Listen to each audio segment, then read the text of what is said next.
Hello everybody, welcome at Balloon Stuff Explanations 101. Today we're going to talk about electric balloon inflators, choosing power or volume. There are many electric inflators for sale, in various prices from very cheap till very expensive. So how do you know which one is the best for you and what features you must pay attention to?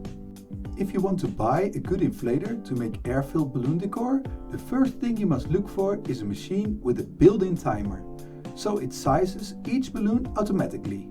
You want your machine to be powerful, fast, silent, reliable and accurate in sizing, and if possible not too expensive and not too heavy. Is that all possible in one machine?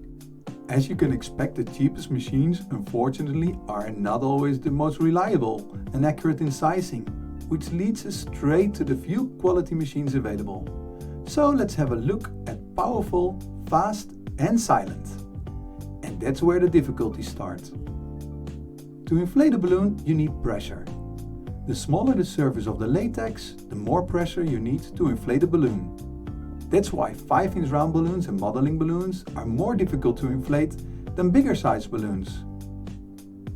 And the thicker the latex is, the heavier it is to inflate the balloon. That's why metallic balloons, where metallic particles are added to the dye, are more difficult to inflate than fashion solid colors. You need a powerful engine to produce enough pressure.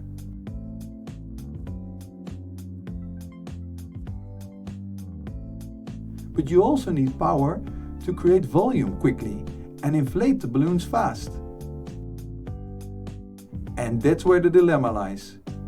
We need air pressure, PSI, and airflow, CFM. By pushing the air straight to a smaller opening, you can increase the pressure, but you will decrease the airflow, which creates volume. It's like watering your plants.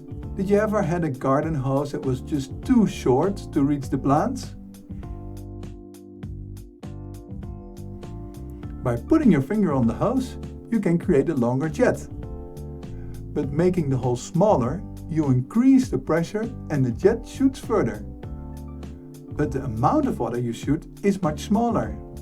When you fill a bucket with water, the smaller the opening of the hose, the longer it will take. Flow will decrease as pressure increases. Pressure will decrease when flow increases. So what are you looking for when you inflate balloons? Power or speed? To decide what is the best electric balloon inflator for you depends in the first place if you prefer a powerful but slower machine or a fast but less powerful machine. Thank you for watching Balloon Stuff Explanations 101. See you next time.